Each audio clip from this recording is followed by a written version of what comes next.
estructuras que son los folículos ováricos, los cuales van a ir desarrollándose, variando en su estructura, dependiendo en la etapa del ciclo ovárico en la cual nos encontramos. Debemos reconocer dos términos importantes. Uno es la ovogénesis, que es la gametogénesis femenina, la formación de óvulos, y otro la esteroidogénesis, que es la producción hormonal que tienen estos ovocitos. En cuanto a regiones, el ovario tiene una región cortical, periférica, desarrollada, que va a contener a los folículos ováricos, mientras que también tiene una región medular, usualmente contiene fibroblastos, contiene nervios, vasos. Acá tenemos una visión posterior para poder visualizar los ovarios. Tenemos el útero, ligamento uterovárico, ovario como tal, fibria, trombouterina, y acá una sección sagital donde podemos ver los folículos en distintos estadios de desarrollo, una parte central medular conformada por nervios y vasos, y una parte cortical donde van a estar los folículos. Tenemos un punto de fijación que es el mesovario y otro punto que es el mesosalpingo. La misma estructura esquematizada acá está a nivel del cortisol. Siendo un poco más precisos, nosotros tenemos distintos tipos de folículos. Un folículo primordial que va a contener un ovocito tipo 1, un folículo primario, un folículo secundario con su antrofolicular, un folículo maduro o de Degraf, el cual va a tener un antro más pronunciado y es el folículo que se va a ovular o ovocitar, y posteriormente a la ovulación vamos a tener un cuerpo lúteo con secreción hormonal, y este degenera en caso no haya fecundación, dando un cuerpo blanco o un cuerpo albino. Vamos a ir desarrollando estas estructuras poco a poco. Tenemos un folículo primordial. Recordemos que el folículo primordial contiene dentro de su estructura un ovocito tipo 1 que está envuelto en células foliculares que tienen una característica principal, que son células foliculares planas. Acá tenemos un esquema del ovocito 1 rodeado de células foliculares planas, y acá tenemos el corte histórico. En el caso del folículo primario vamos a tener dos tipos de los mismos, un folículo unilaminar o multilaminar. La característica principal es que está rodeado por células foliculares únicas, ya sea en una sola capa o en múltiples capas. Cuando este folículo primario está cubierto por múltiples capas, estas células también se denominan células de la granulosa. Acá tenemos un folículo, creo que acá está un poco armada la imagen. Voy a abrir el otro documento, me parece que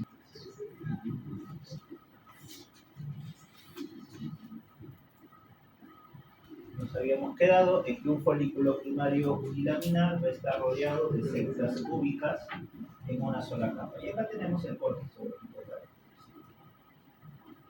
Importante recordar que acá hay una zona que va a separar el ovocito 1 de las células foliculares, llamada zona pelúcida, que en este momento se está formando inicialmente.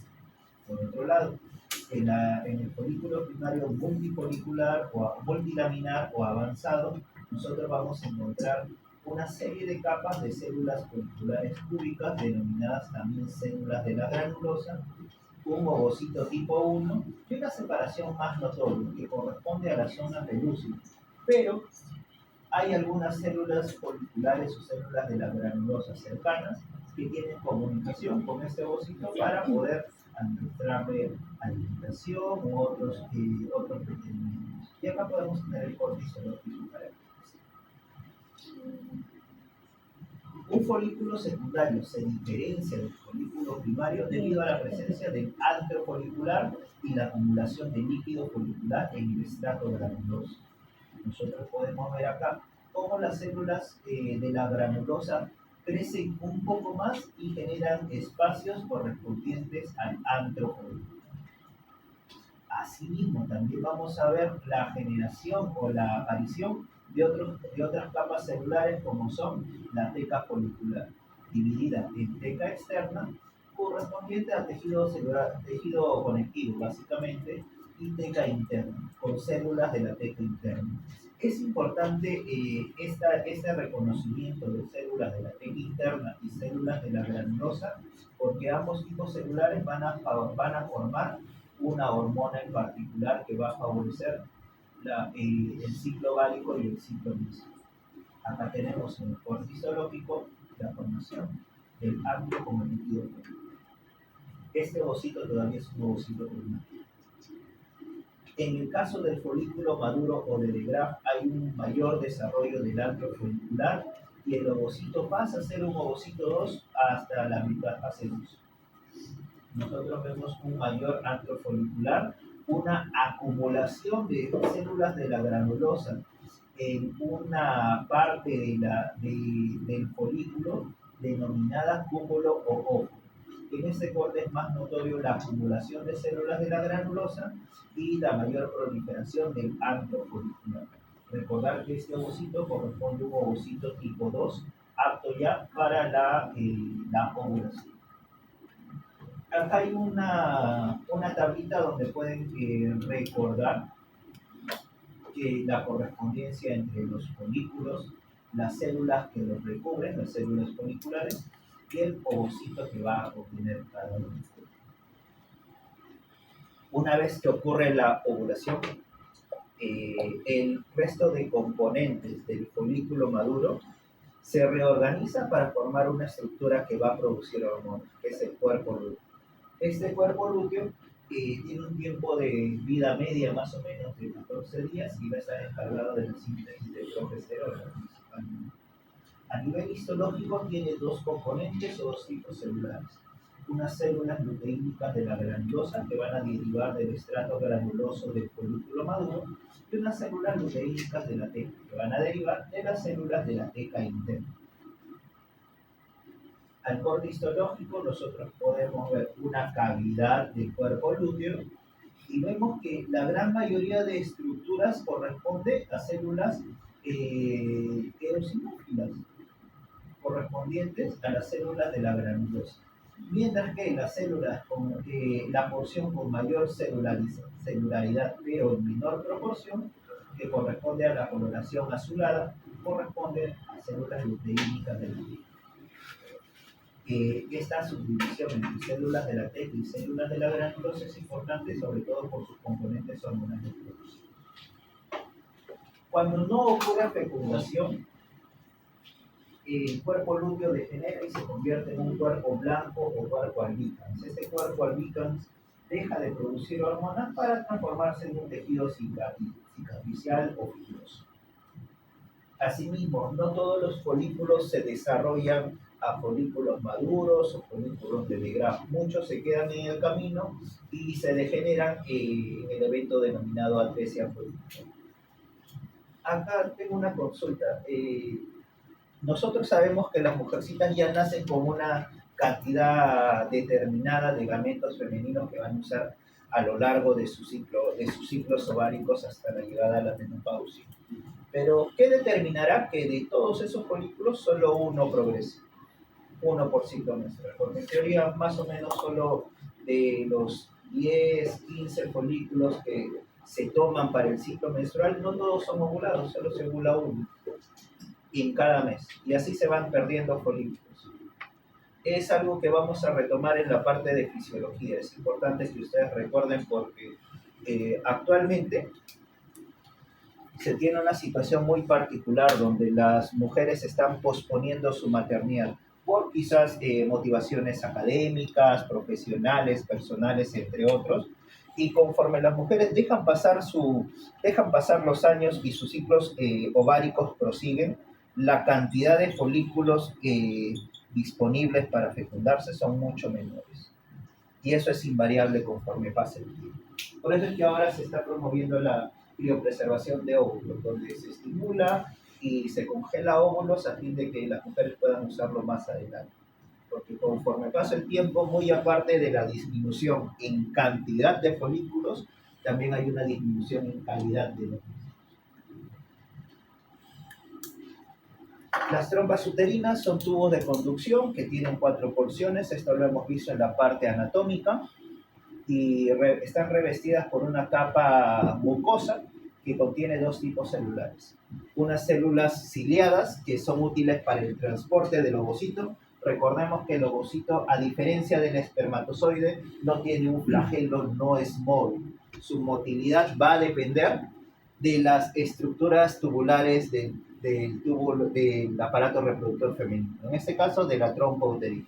La trompa uterina tiene unas células ciliadas que van a transportar al ovocito y tiene unas células intercalares con una función secretora sobre todo. Tiene una capa muscular, el peristaltismo de esta capa muscular también va a favorecer el transporte del ovocito, conteniendo dos tipos de células musculares o de capas musculares, una circular interna y una longitudinal externa. Acá tenemos un corte transversal de una trompa uterina y al aumento nosotros vamos a ver dos componentes celulares.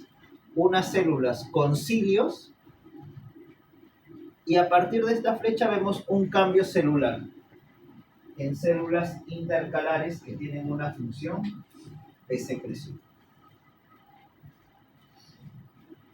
En cuanto a útero se refiere, tiene tres capas, un endometrio, un miometrio y un perimetrio. En la capa endometrial, esta es la capa más variante que va a variar durante la edad fértil y sobre todo durante las etapas del ciclo menstrual.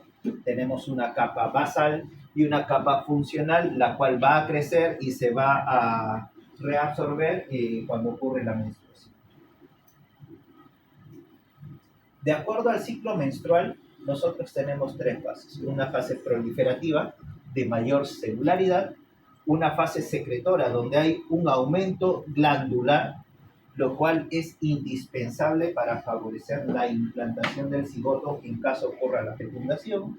Y en caso no ocurra la fecundación, esta capa funcional glandular se va a desprender para formar la menstruación. Y vamos a ver hematíes dentro de las glándulas o entre las glándulas endometriales.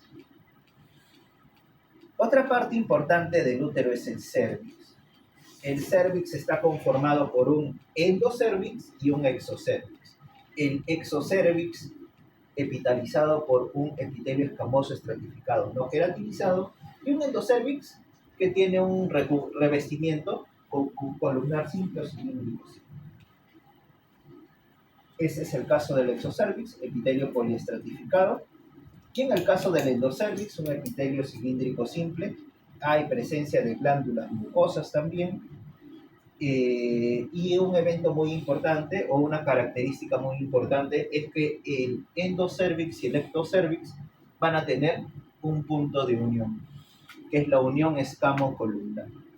Y eso se ve claramente al corte histológico. Nosotros podemos ver el epitelio poliestratificado y un cambio rápido a un epitelio cilíndrico simple.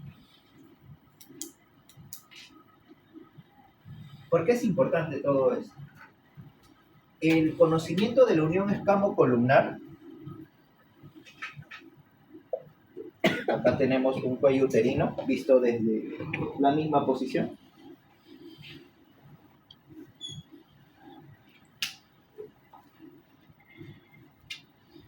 Vamos a tener un exocérvix, que es la parte pintada de azul, y un endocérvix, que va a ser la parte pintada de roja y que se va a continuar con el canal cervical y la cavidad uterina.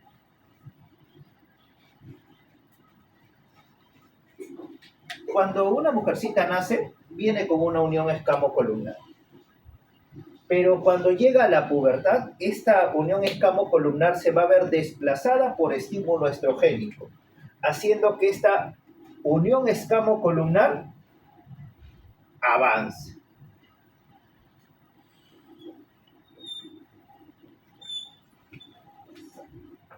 Habiendo epitelio cilíndrico expuesto hasta cierto punto.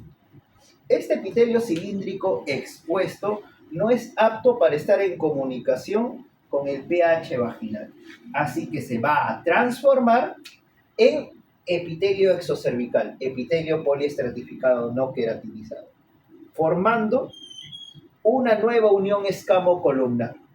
Es por eso que en esta imagen nosotros tenemos una unión escamo-columnar original que es con la cual la paciente nace inicialmente, y una unión escamocolumnar nueva o activa, la cual se origina posterior a la pubertad y al estímulo estrogénico.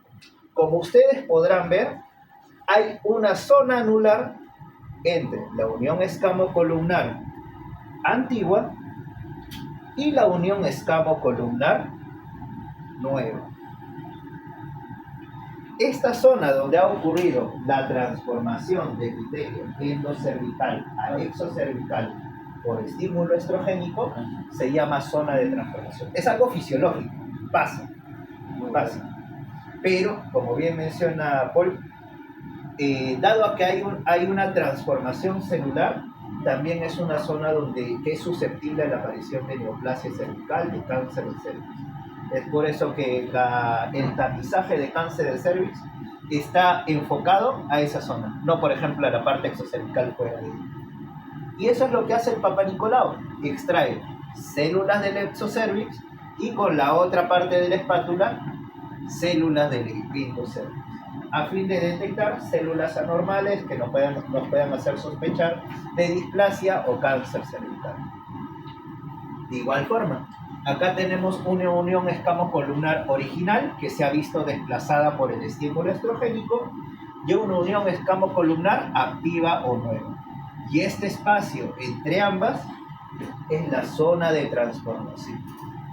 Cuando ocurren lesiones precancerígenas, nosotros en vez de ver un cuello uterino rosadito sin lesiones, podemos ver zonas descamativas, sangrantes, inflamadas, que pueden reaccionar ya sea ácido acético o alcohol, entre otros.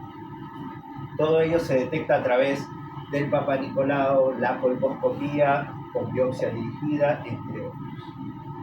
En conclusión, es importante reconocer algunas características histológicas importantes de los folículos, las células que lo conforman. En el caso del útero hay cierta variación de la capa interna, que es el endometrio, de acuerdo a la etapa del ciclo menstrual en la que nos encontremos. Eso lo vamos a ir detallando en la parte de fisiología. La parte de fisiología, más que con anatomía, va a estar asociada a esta parte de histología, porque vamos a hablar de algunas células en particular. Y en el caso del cervix, importante reconocer la zona de transformación, el área entre la unión escamocolumnar antigua y la nueva. Recuérdenlo, porque desde ya les adelanto que es pregunta de examen. Ya les estoy dando 2 preguntas de examen. ¿Alguna duda que tengan?